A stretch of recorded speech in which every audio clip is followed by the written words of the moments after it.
Om Swastiastu. Om Swastiastu. Om Anobhadrah Kertawayantu Yaspatah. Semoga pikiran yang baik datang dari segala penjuru. Pemirsa TPRI Gorontalo dimanapun berada, umat sedharma dalam kasih Ida Sang Hyang Widiwasa, atas asung Kertawara Nugraha Ida Sang Hyang Widiwasa, pada kesempatan kali ini kita masih bisa berjumpa lagi dalam program pencerahan Dharma TPRI Gorontalo. Di sebelah saya sudah hadir narasumber yang tidak asing lagi bersama kita, tiang sapa beliau Pak Pinantitai Komang Suarbika. Om Swastiastu beli.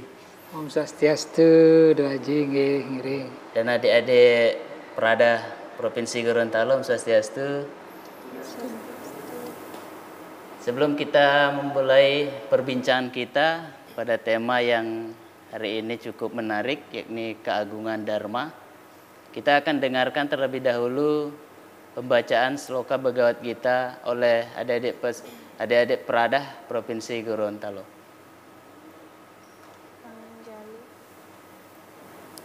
Om Swastiastu.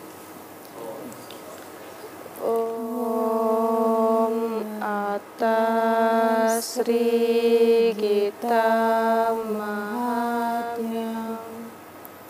Om Sri Ganesaya Namah. Om Narayana. Om Saraswati Jaya. Om Namo Bhagavate Vasudevaya. Pembacaan sloka dalam kitab suci Bhagavad Gita bab 4 sloka 8.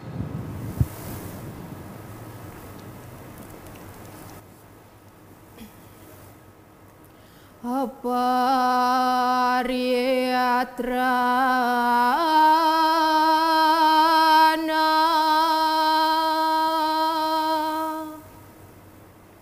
asaduanam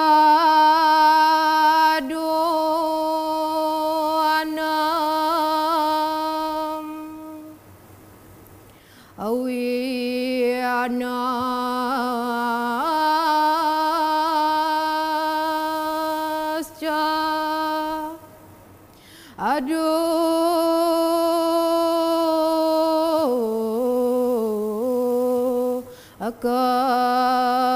akaratam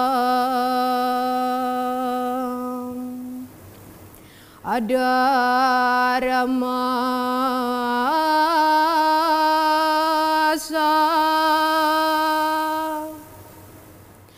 tanar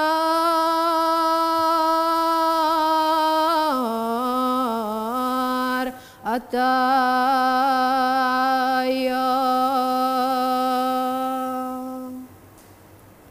asambhawami ayuge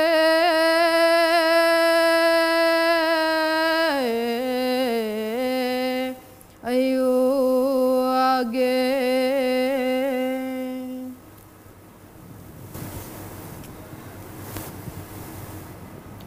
Artinya, untuk melindungi orang-orang baik dan untuk memusnahkan orang yang jahat, aku lahir ke dunia dari masa ke masa untuk menegakkan Dharma.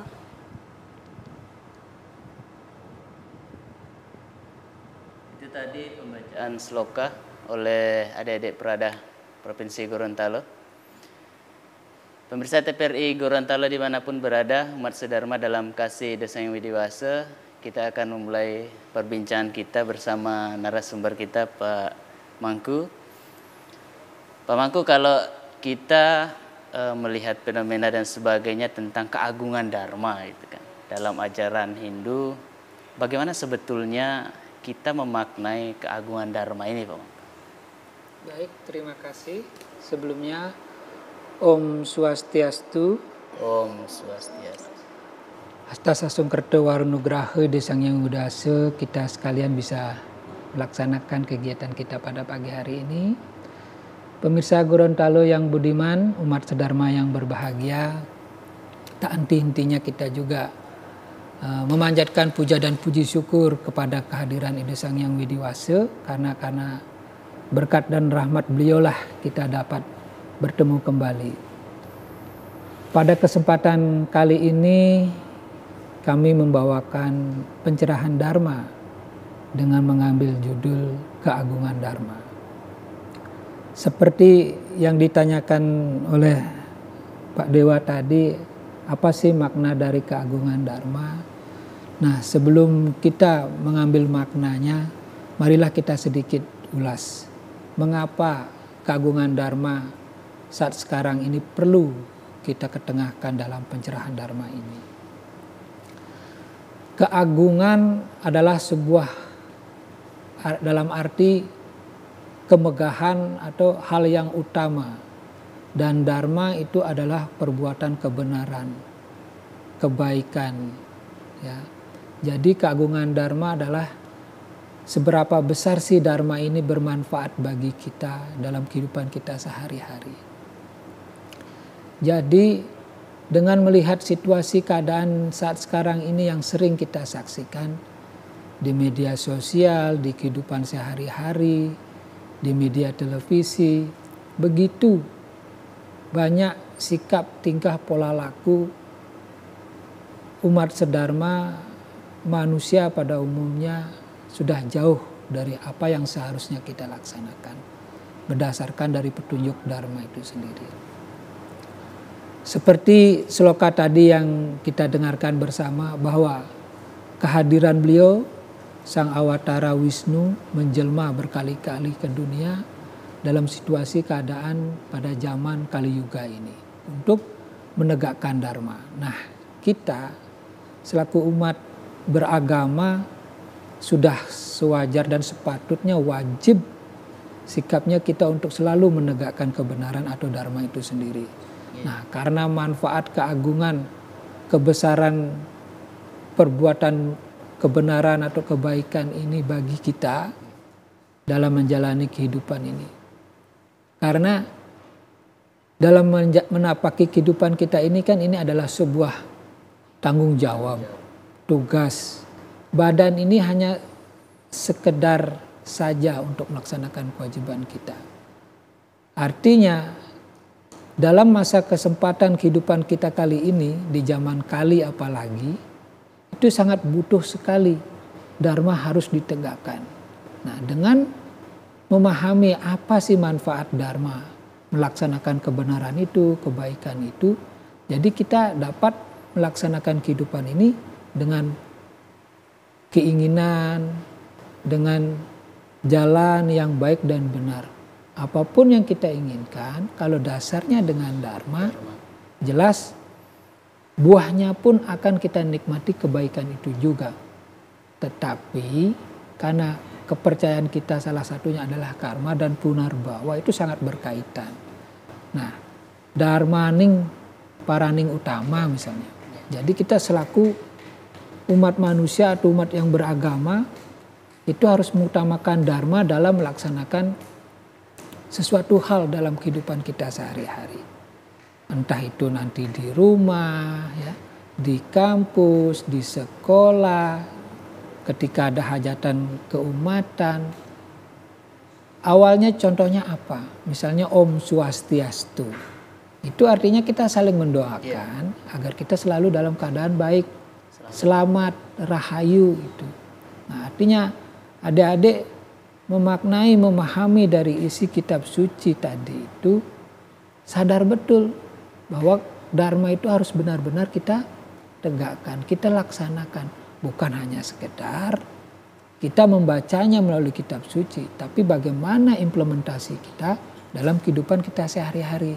Sehingga keagungan Dharma ini dapat kita rasakan manfaatnya. Mungkin begitu Haji dulu. Nah tadi Pak Mangku sudah mengulas keagungan Dharma. Kira-kira Pak Mangku bagaimana kita sebagai umat Hindu percaya dengan Dharma, kebajikan?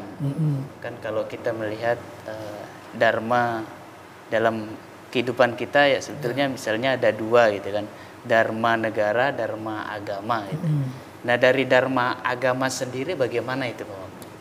Ya baik, Dharma agama adalah sebuah kewajiban yang harus kita laksanakan, kita tegakkan. Nanti berimplementasi dalam kehidupan kita bernegara. Nah, dalam melaksanakan Dharma kita selaku umat yang beragama harus betul-betul sesuai dengan tuntunan tatanan dari kitab suci Weda itu sendiri. Ya, banyak kitab suci Weda kita. Tadi ada dari Begawan Gita, ada Sarsa Muscaya, terus ada Upanishad, ada Itiasa. Istilahnya itu adalah pustaka. Kita bisa memilihnya dari mana kitab suci yang kita mau pakai cari tentang Dharma itu sendiri. Ya. Sehingga kita selaku umat, kalau dasar dari Dharma agamanya sudah benar, sudah sesuai dengan tuntunan kitab suci, baru kita dapat melaksanakan hasilnya bagaimana kita selaku warga negara melaksanakan Dharma negara itu. Nah, kita selaku warga negara kewajiban kita satu, kita harus tunduk pada aturan yang dibuat oleh negara. Itu Undang-Undang Dasar, ya, Pancasila sebagai pandangan pedoman hidup kita. Tanhana Dharma Mangrawa itu kan salah satu. Berbeda-beda tapi tetap satu, dicengkeram itu Bhinneka Tunggal Ika. Nah, itu salah satu bentuk implementasi dari Dharma agama ke Dharma negara. Sehingganya kalau Dharma negara dari masyarakatnya sudah benar-benar melaksanakan, secara tidak langsung negara itu akan menjadi tentram. Gemaripa Rojinawi, itu bahasa Inggrisnya. Sehingga kombinasi balen antara manusianya, penduduknya, masyarakatnya yang sudah benar melaksanakan berdasarkan sastra agama sebagai Dharma agama. Nah, begitu dia bertugas menjadi seorang pemimpin upacara secara tidak langsung, Dharma agama yang ada dalam dirinya, yang dia yakini, berimplementasi, outputnya ditimbulkan, diperlihatkan sebagai seorang pemimpin. Nah, kan ajaran kepemimpinan kita kan banyak. Seorang pemimpin, bahkan presiden sekalipun, kalau dasar niatnya tidak tulus menjadi seorang pemimpin atau ada hal-hal yang lain sifatnya ada kepentingan-kepentingan tertentu, artinya Dharma agamanya tidak berjalan, tidak sebanding dengan dia melaksanakan Dharma negara. Berarti harus ada keseimbangan. Ada keseimbangan, impactnya, efek seseorang yang pasti dapat tercermin dari tingkah laku, tutur katanya, perbuatannya, bagaimana pemimpin itu bisa menjadi pemimpin masyarakat. Nah, sehingga sebagai seorang abdi negara ataupun di perusahaan sekalipun, nah negara yang terkecil itu kan keluarga kita, ya toh, ada ibu negara, istri kita, ya, ada bapak negara, suaminya, kepala keluarga, ya kan gitu. Nah, jelas dalam kehidupan kita sehari-hari, kalau kita selalu manut, ikut, taat, eling kepada ajaran agama kita, kehidupan di keluarga kita pasti tentram, nyaman, tenang, harmonis. Pagi-pagi kita ada ibu yang mendagang nih istilahnya tuh, ngejang jualan. Semengan bu ngaturang cadang sari, lunas, kerahayuan merte, ring desang yang widiwaso, usan itu baru membakti. Pasti ibu tuh mau sembahyang, maturan pagi-pagi ngaturang canang segehan itu pasti sudah mandi kan, ya tak? Ini ibu negara sudah mandi, pakaiannya bagus, cantik.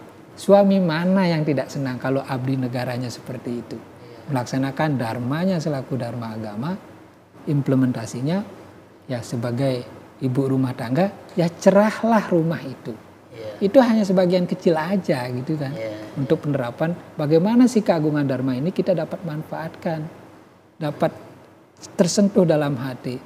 Sesuatu hal awalnya bangun tidur pun kita harus diawali dengan doa. Iya, betul Bang.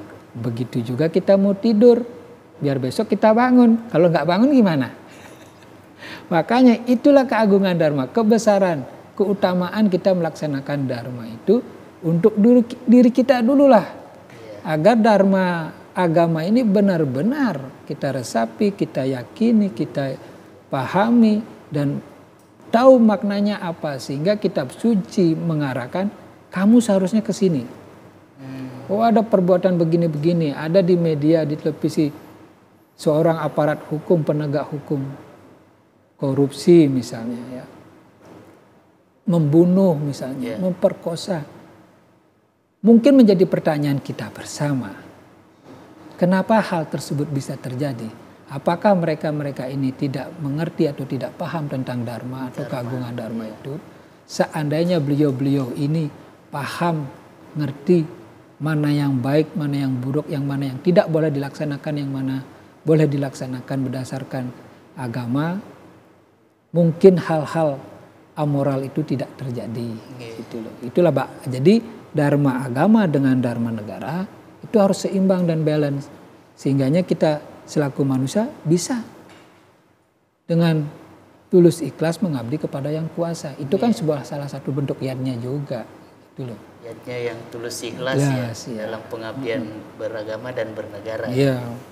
Nah kemudian Bang Oko, kalau kita melihat secara lebih dalam lagi tentang Dharma agama, apa sebenarnya konsekuensi dari kita sebagai umat kalau tidak menjalankan Dharma? Dharma ini. Pak Mangku ambil dari salah satu kitab suci kita, yaitu kitab suci Saramastaya, Sloka 12. Yang artinya, pada hakikatnya, jika arta dan kama dituntut, maka seharusnya Dharma hendaknya dilakukan lebih dulu. Tak tersangsikan lagi, pasti akan diperoleh arta dan kama itu nanti. Tidak ada artinya jika arta dan kama itu diperoleh menyimpang dari Dharma. Nah, sehingga manfaat-manfaat makna yang seharusnya kita lakukan dalam kehidupan sehari-hari dengan tekun kepada ajaran Dharma ini, secara tidak langsung kita akan mendapatkan manfaat. Satu, ketenangan jiwa. Ya, keharmonisan berkeluarga. Secara tidak langsung juga tutur kata kita sopan, santun, kita pasti akan dihargai oleh orang lain. Artinya kalau kita mampu menghargai diri kita, paling tidak orang lain pun akan melihat bahwa orang ini bijak.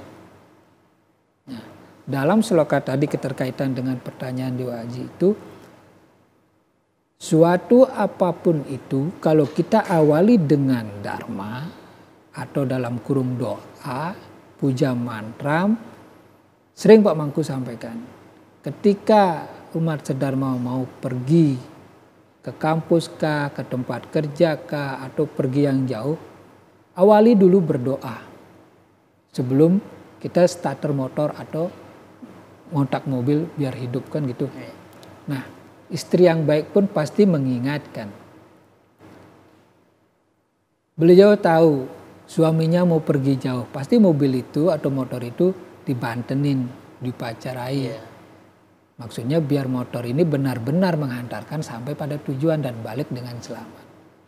Nah, artinya arta atau kekayaan atau warunugraha ya atau pahala yang kita lakukan pasti baik kita dapat karena kita mengawali dengan Dharma. Keinginan itu kama. Itu juga harus dituntun. Kama ini, nafsu ini tidak serta-merta kita anggap ini negatif semua, enggak. Kita butuh nafsu itu. Tapi mampu nggak mengelola keinginan ini, kama ini. Kalau nggak ada kama, bayangin. Kamu nggak ingin apa-apa. Hampa rasanya. Ya. Tapi ada batasan-batasan tertentu dalam ajaran kita. Misalnya masa brahmacari, kamu ingin dapat juara 1. Atau ingin mendapatkan titel yang baik, prestasi yang bagus. Ya. Berkeluarga. Ingin harmonis, itu kan keinginan, itu kan kama, itu kan nafsu. Tapi giringlah nafsu yang baik itu balankan dengan ajaran Dharma ini biar dia netral. Tetap dulu perbincangan kita ini. Baik umat sedharma dalam kasih Ida Sang Hyang Widi Wasa, pemirsa TVRI dimanapun berada, kita akan lanjutkan perbincangan mengenai keagungan Dharma dengan Pak Mangku Pinandita Purogirinata setelah jeda iklan berikut ini.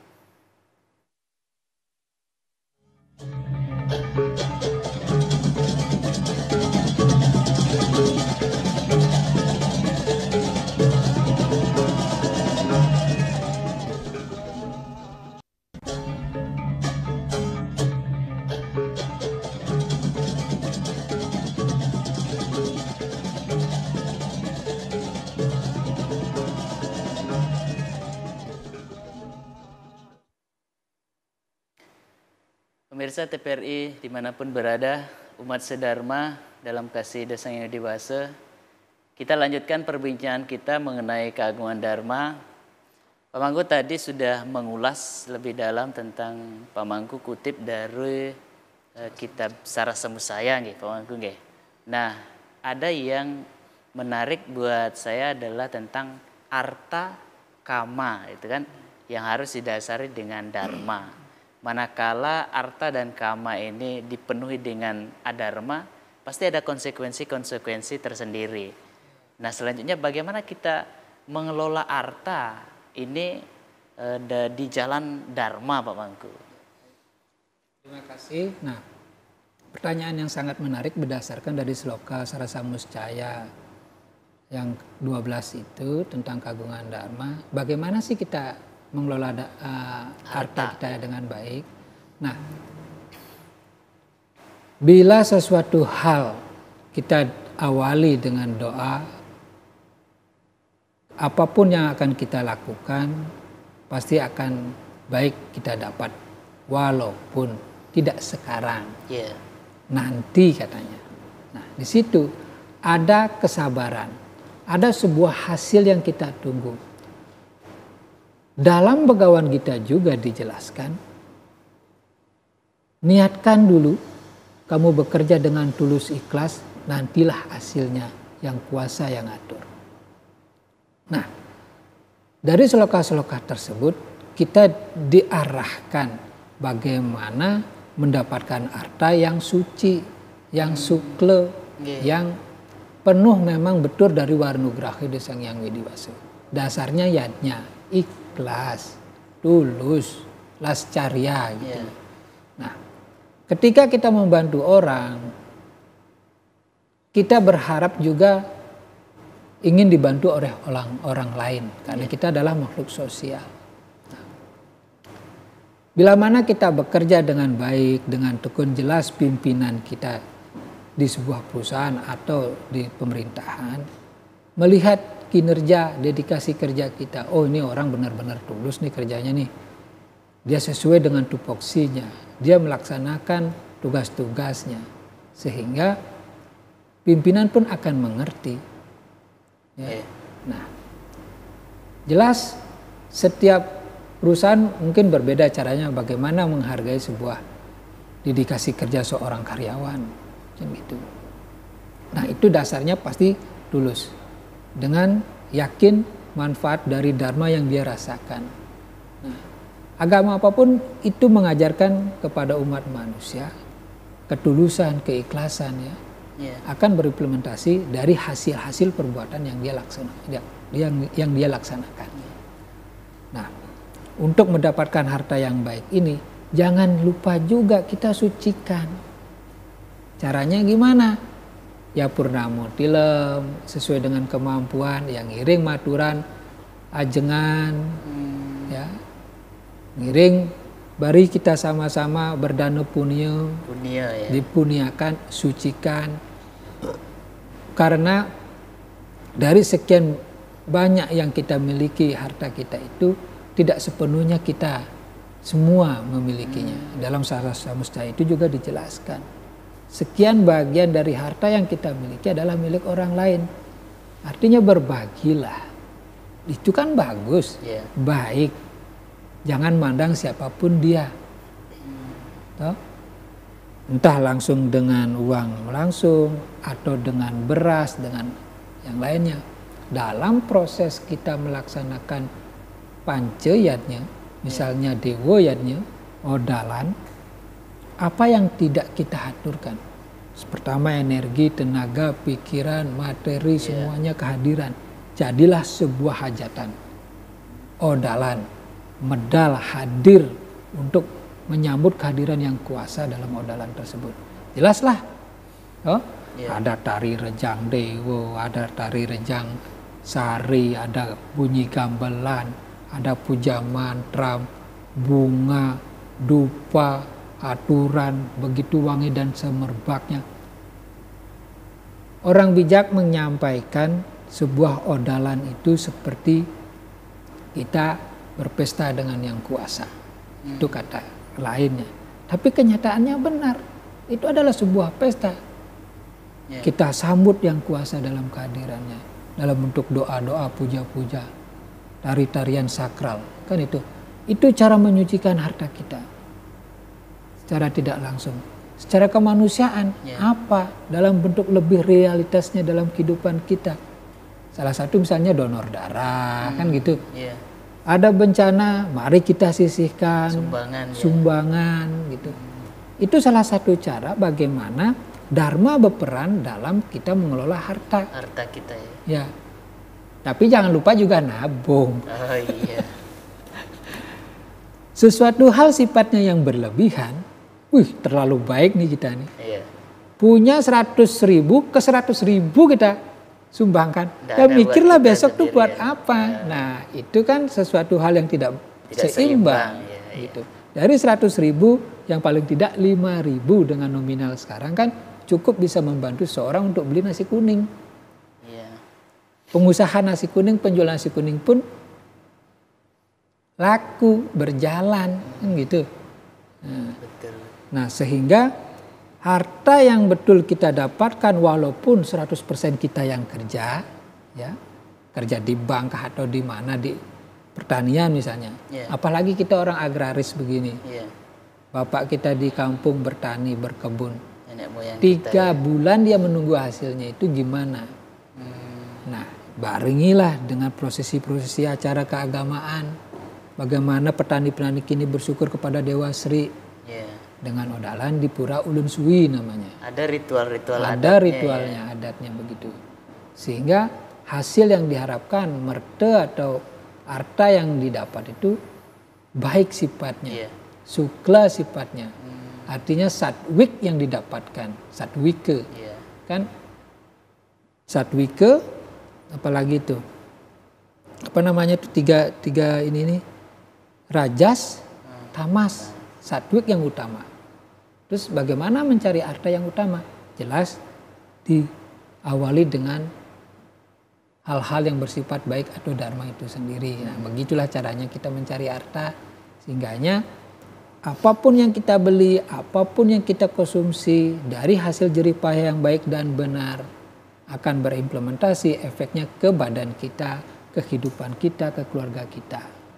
Bahagia itu sifatnya relatif. Ya. Punya HP baru mungkin bahagia sekali. Mungkin orang lain punya motor baru bahagia sekali. Itu kan sifatnya relatif. Kebahagiaan itu nggak bisa kita ukur harus begini. Nah, mungkin dengan sering berbagi juga itu menjadi sebuah kebahagiaan bagi seseorang. Karena harta memang benar. Ada uang tidak ada uang itu bisa menciptakan masalah. Gitu. Nah, tapi bagaimana kita mengelola keuangan kita ini, harta kita ini, sehingga ke depannya itu masa depan dapat kita nikmati. Nah, yang lebih penting lagi, bila mana kita dianggap menjadi seorang yang sukses, bukan berarti ketika dia sudah memiliki segalanya. Orang sukses itu adalah orang yang menikmati prosesnya dari 0 menjadi 10. Ada step by stepnya. 0, 1, 2, 3, 4 gitu. Itu ada pantangan, ada godaan, ada apa segalanya. Kalau dia benar menikmati prosesnya, itulah alur orang sukses. Bukan berarti dia punya banyak. Amerika aja banyak utangnya. Negara ini. Singapura juga. Kaya dia, kecil negaranya, kelihatannya maju sekali, tapi banyak juga utangnya. Nah ini harta, gimana manajemennya, pengelolaan itu penting. Transparansi juga penting kepada istri. Saya dapat gaji sekian nih, disumbangkan sekian, dipotong sekian, ditabung sekian, untuk anak sekian, untuk jalan-jalan sekian, untuk ini sekian. Jadi 1 bulan itu kita mendapatkan gaji, imbal balik dari hasil jerih payah kita itu, ya perlu pengelolaan dengan baik. Sehingga harta yang kita dapat ini berdasarkan dharma. Demikian. Berarti ada benang merahnya secara garis lurus ekonomi keumatan gitu ya, yang bersifat dharma gitu. Nah kemudian Pak Mangku tadi kan harta itu sendiri, tentunya harta ini akan diperoleh berdasarkan keinginan-keinginan. Nah keinginan-keinginan ini dalam kita memaknai adalah kamenya gitu. Kame, pasti banyak sekali keinginan kita dalam kehidupan ini. Ya tiap orang pasti jenjangnya berbeda-beda lah, jenisnya berbeda-beda. Nah dalam ajaran umat Hindu bagaimana kita mengelola kame ini Pak Mangku agar tidak lepas dari ajaran dharma tentunya.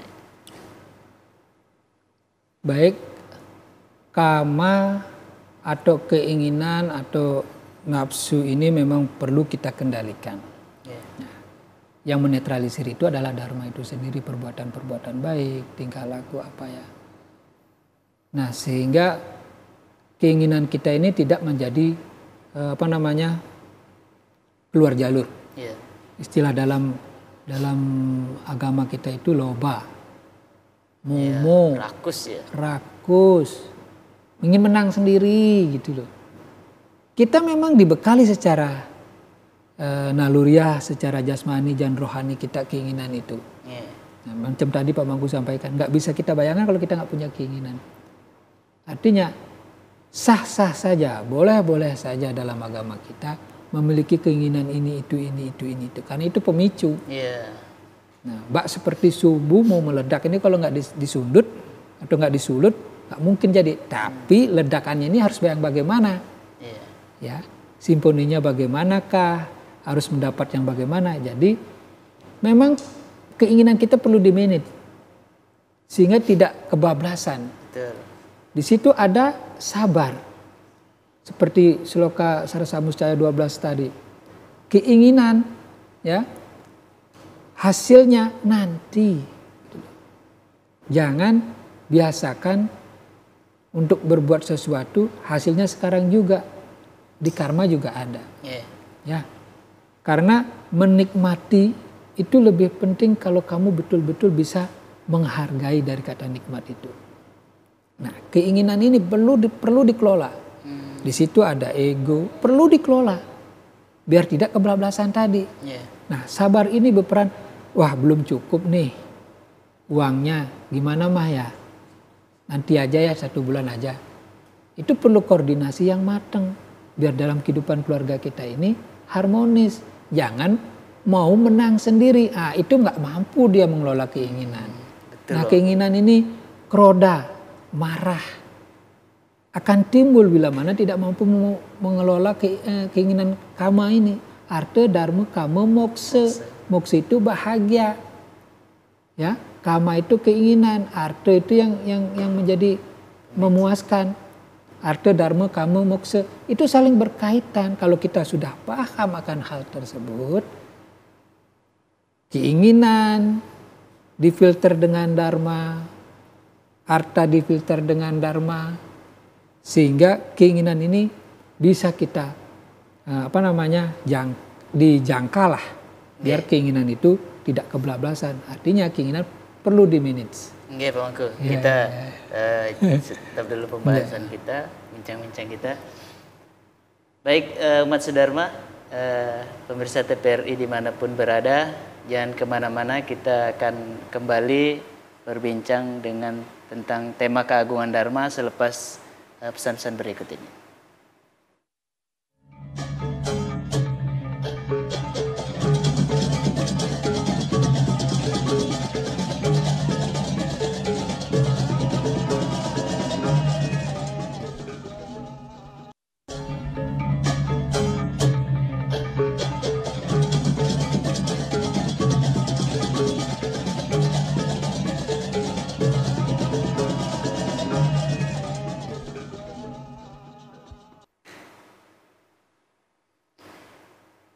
Umat Sedharma dan pemirsa TPRI dimanapun berada, kita lanjutkan kembali perbincangan kita tentang tema keagungan Dharma bersama Pak Mangku.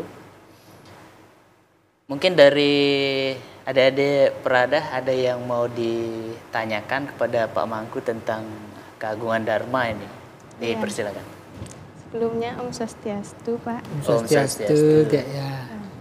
Begini Pak, kan pada hari suci Galungan itu kan kemenangan Dharma.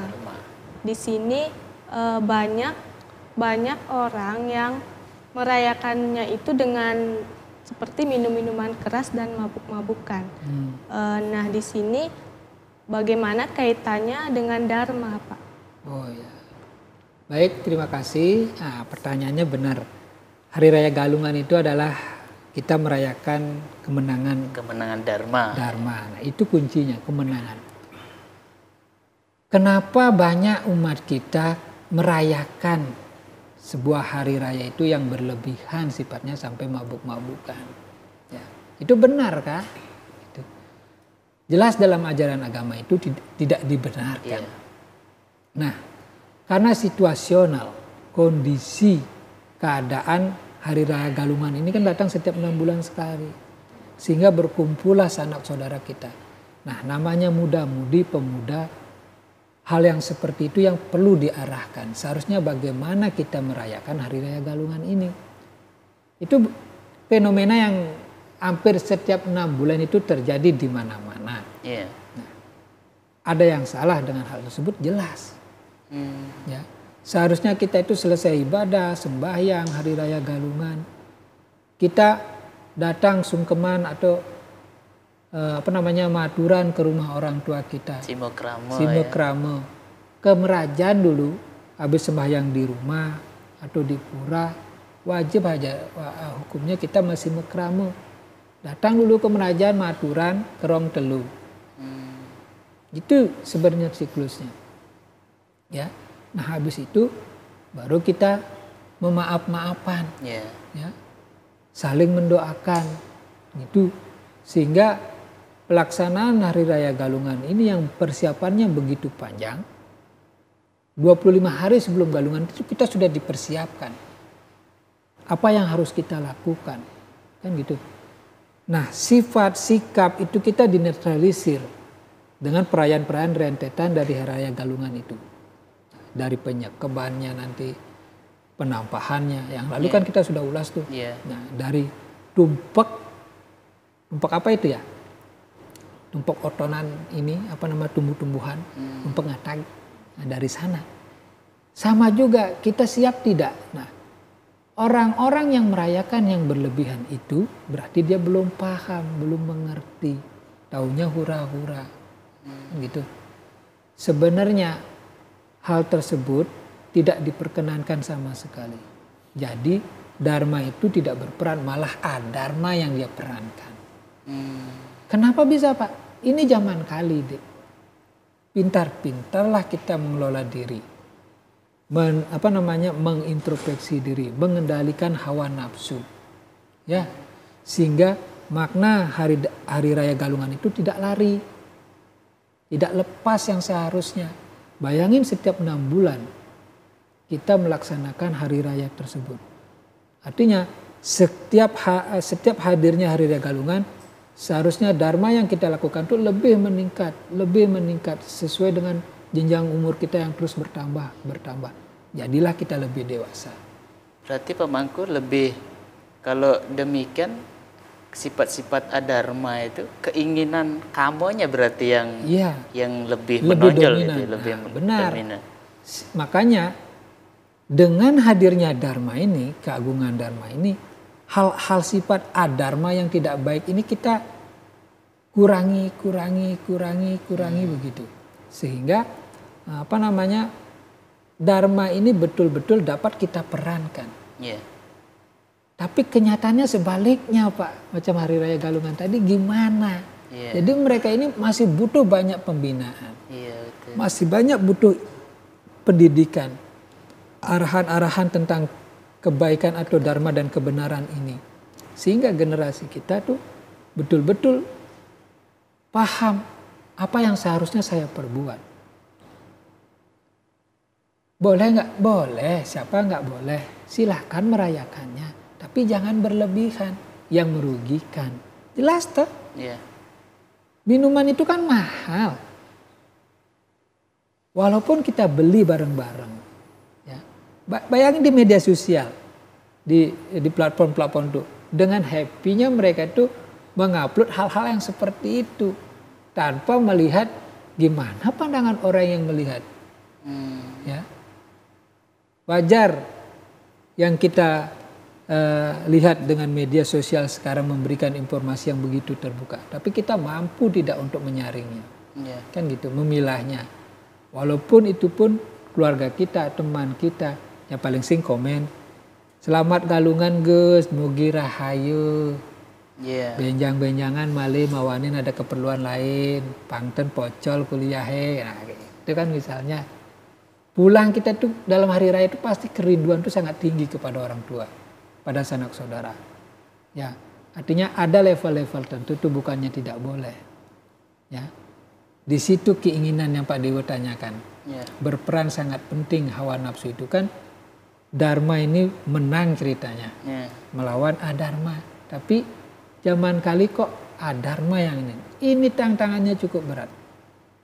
Nah maka daripada itu, dengan seringnya kita eling kepada ajaran-ajaran dharma sehingga keagungan dharma ini betul dapat bermanfaat bagi kita. Benar deh. Nah kita mengingatkan jangan juga sok jadi pahlawan. Ketika seseorang dalam keadaan situasi seperti itu yang tidak baik atau minum-minum kan. Jangan jadi pahlawan di depan. Nah posisikan yang tepat. Kan ada waktunya. Contohnya kan. Kemarin hari raya Galungan begitu ya. Benar. Lebih baik kita minum yang sewajarnya saja. Kan ada minuman yang lain. Lebih baik kita bertemunya itu ya gimana yang membahagiakan, yang bermakna, kan? Saling memaafkan itu. Tapi kita yakin kebenaran itu hadir karena ada yang lain, yaitu kesalahan ini. Sehingga kita tahu yang mana benar, yang mana salah. Kita melihat bukan berarti kita ikut. Kalau kau sering berteman atau berhubungan dengan seorang pencuri, lambat laun kau akan menjadi seorang pencuri, kan begitu sastra. Bila kau juga berteman, berhubungan baik dengan orang-orang sukses, secara tidak langsung kau akan juga jadi sukses. Itu juga sastra. Berarti lingkungan juga mempengaruhi. Lingkungan sangat mempengaruhi. Ya. Banyak cara untuk menetral itu. Bagaimana? Ya berikan contoh hal-hal yang positif. Ya kalau Purnamotila mari kita ajak teman-teman kerja bakti yuk. Di pura, di tempat suci. Di situ kan ada pertemuan simakrama atau bagaimana, kan? Netral dengan hal-hal yang positif. Ajak ikut seminar, ya. Ajak diskusi tentang dharma, ajak diskusi tentang keberagaman, ajak diskusi dengan kerukunan, sibukkan mereka dengan hal-hal yang sifatnya positif. Doa dalan nih di pura yuk, ngayah ngai penjor, ngai katik, ngai ancak, mulat kelangsa, kelabang untuk persiapan upacaranya, ngupas kelapa, ya, mencuci atau membersihkan pura, kan?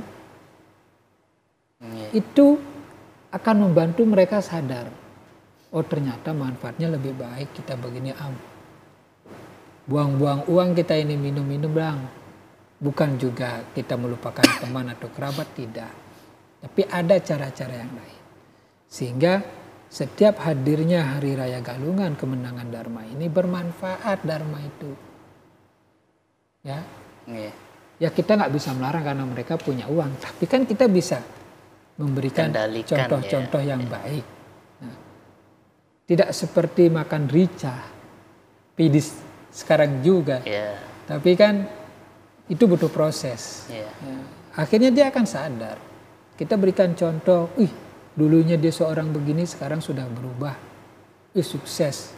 Kita pun bangga, walaupun hanya sekecil dulu kita pernah memberikan nasihat, Dia naik gitu deh gitu. Le hati bapak kan gitu. Walaupun itu pamannya atau omnya toh, sehingga orang pasti berpikir itu gunanya punya pikiran.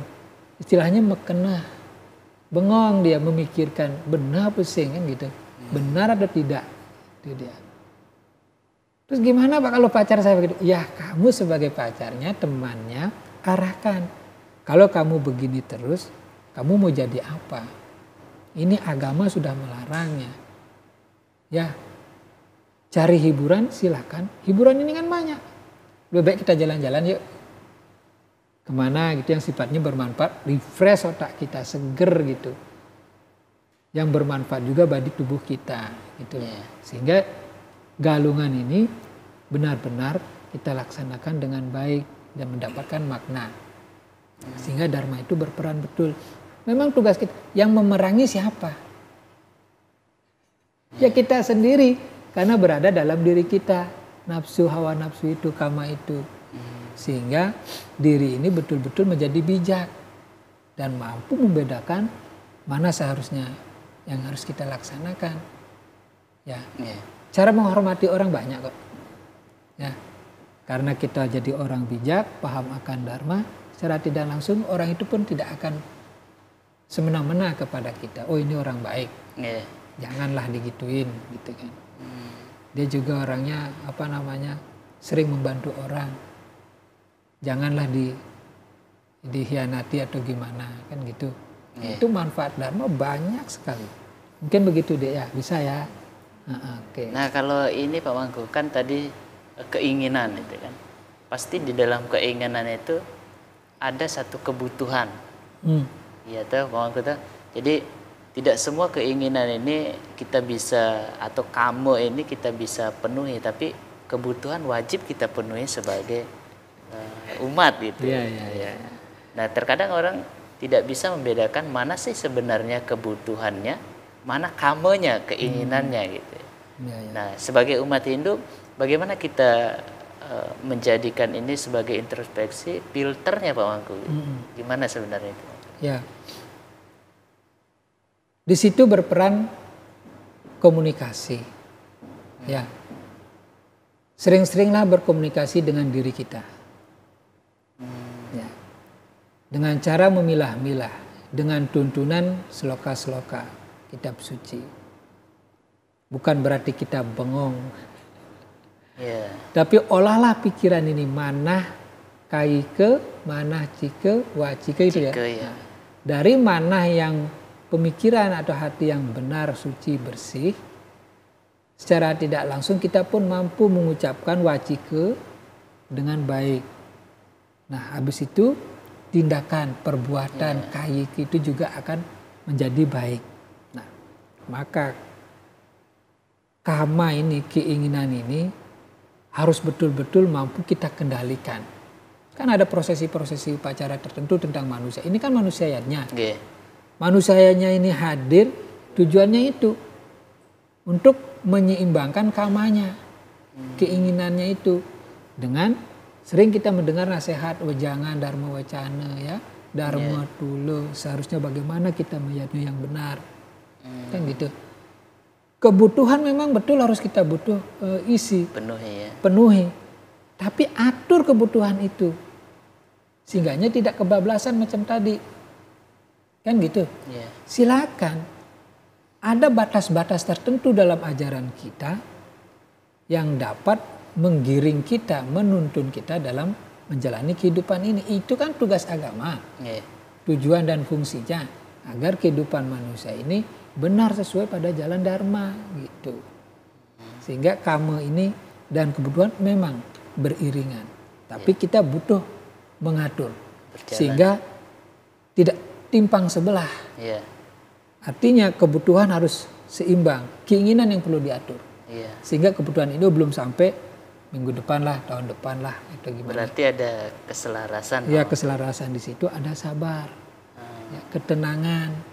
Kalau sering baca kitab suci, kalau sering kita berhubungan dengan orang baik, jelas kita jadi tenang, jadi semakin bijaksana. Karena kita sudah sering berkomunikasi dengan sang jiwa atau sang Atman. Itu penting. Mengeluh apa semua komunikasikan dengan hati. Hati itu nggak bisa dibohongi. Ya.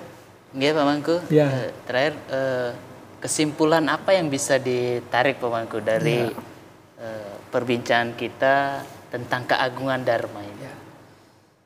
Kesimpulan pada pencerahan Dharma kali ini saya tutup dengan sloka Sarasa Muscaya, sloka 14, yaitu yang disebut Dharma adalah merupakan jalan untuk pergi ke sorga. Sebagai halnya perahu, sesungguhnya adalah merupakan alat bagi orang dagang untuk mengarungi lautan. Artinya, Dharma menjadi jalan kita untuk menapaki kehidupan. Dharma menjadi tuntunan kita dalam menjalani kehidupan. Entah tingkatan berapa. Kan gitu. Maka daripada itu, badan ini hanya sekedar untuk bisa melaksanakan kewajibannya dalam kehidupan. Maka giringlah Atman ini dengan perbuatan-perbuatan karma yang baik, dengan selalu menabung Dharma, memupuk Dharma, sehingga Dharma ini berperan sesuai dengan perannya. Dengan keagungan Dharma ini yang kita dapat, di situ ada nilai puja dan syukur, kelestarian dan ketulusan. Itulah keagungan Dharma. Baik, sebelum kita mengakhiri pencerahan Dharma pada kesempatan kali ini, kita dengarkan bersama pembacaan sloka yang dibawakan oleh adik-adik Peradah Provinsi Gorontalo. Pembacaan sloka dalam kitab suci Bhagavad Gita, bab 7 sloka 3.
Artinya, di antara beribu-ribu manusia, hampir tak seorang pun yang mengejar kesempurnaan.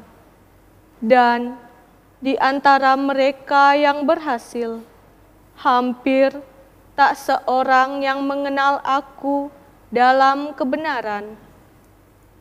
Parama Santi. Om Santi, Santi, Santi. Om. Demikianlah pencerahan Dharma pada kesempatan kali ini tentang keagungan Dharma. Semoga Dharma selalu menang melawan adharma dan menjadi pedoman kita dalam menjalani kehidupan kita sebagai umat Hindu. Saya Dewa Kasparwata dan segenap kru yang bertugas pamit undur diri dan kami ucapkan Parama Santi. Om Santi, Santi, Santi. Om. Om Santi Santi.